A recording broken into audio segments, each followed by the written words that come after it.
नमस्कार दोस्तों, स्वागत है हमारे चैनल जी के ज्ञान सनी पर। दोस्तों, आज के कहानी में बहुत कुछ सीखने को मिलेगा। चलो कहानी शुरू करते हैं। अगर कहानी अच्छी लगे तो प्लीज हमारे चैनल को सब्सक्राइब जरूर करें।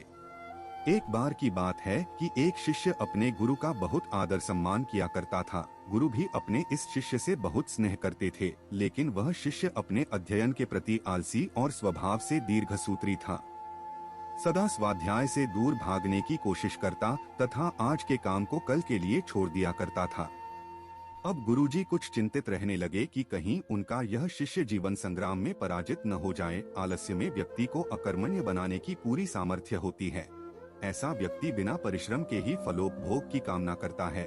वह शीघ्र निर्णय नहीं ले सकता और यदि ले भी लेता है तो उसे कार्यान्वित नहीं कर पाता। यहाँ तक कि अपने पर्यावरण के प्रति भी सजग नहीं रहता है और न भाग्य द्वारा प्रदत्त सुअवसरों का लाभ उठाने की कला में ही प्रवीण हो पाता है।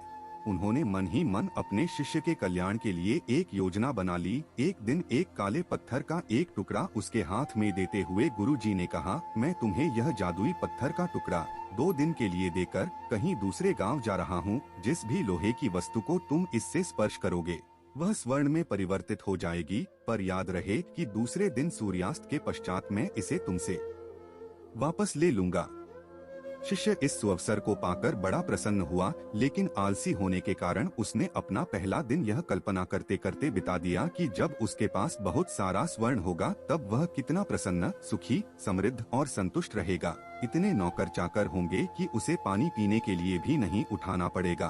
फिर दूसरे दिन जब वह प्रातःकाल जागा, उसे अच्छी तरह से स्मरण था कि आज स्वर्ण पाने का दूसरा और अंतिम दिन है।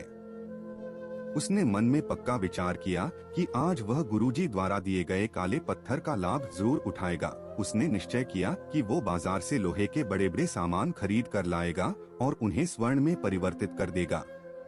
दिन बीतता गया, पर वह इसी सोच में बैठा रहा कि अभी तो बहुत समय है, कभी भी बाजार जाकर सामान लेता आएगा। उसने सोचा कि अब तो दोपहर का भोजन करने के पश्चात ही सामान लेने निकलूंगा। पर भोजन करने के बाद उसे विश्राम करने की आदत थी और उसने बजाय उठ के मेहनत करने के थोड़ी देर आराम करना उचित समझा। पर आलस्य से परिपूर्ण उसका शरीर नींद की गहराइयों में खो गया और जब वो उठा तो सूर्यास्त होने को था। अब वह जल्दी जल्दी बाजार की तरफ भागने लगा, पर रास्ते में ही उसे गुरुजी मिल गए। उनको देखते ही वह उनके चरणों पर गिरकर उस जादुई पत्थर को एक दिन और अपने पास रखने के लिए याचना करने लगा, लेकिन गुरुजी नहीं माने और उस शिष्य का धनी होने का सपना चूर चूर हो गया। पर इस घटना की वजह से शिष्य को एक बहुत बड़ी सीख मिल गई। उसे अपने आलस्य पर पछतावा होने लगा। वह समझ गया कि आलस्य उसके जीवन के लिए एक अभिशाप है और उसने प्रण किया कि अब वो कभी भी काम से जी नहीं चुराएगा और एक कर्मठ, सजग और सक्रिय व्यक्ति बनकर दिखाएगा। मित्रों, जीवन में हर किसी को एक से बढ़कर एक अवसर मिलते हैं, पर कई लोग इन्हें बस अपने आलस्य के कारण गंवा देते हैं। इसलिए मैं यही कहना चाहता हूँ कि यदि आप सफल, सुखी, भाग्यशाली, धनी अथवा महान बनना चाहते हैं तो आलस्य और दीर्घसूत्रता को त्याग कर अपने अंदर विवेक, कष्ट साध्य श्रम और सतत जागरूकता जैसे गुणों को विकसित कीजिए। और जब कभी आपके मन में किसी आवश्यक काम को टालने का विचार आए तो स्वयं से एक प्रश्न कीजिए, आज ही क्यों नहीं। ऐसी ही कहानी सुनने के लिए प्लीज हमारे चैनल को लाइक शेयर जरूर करें।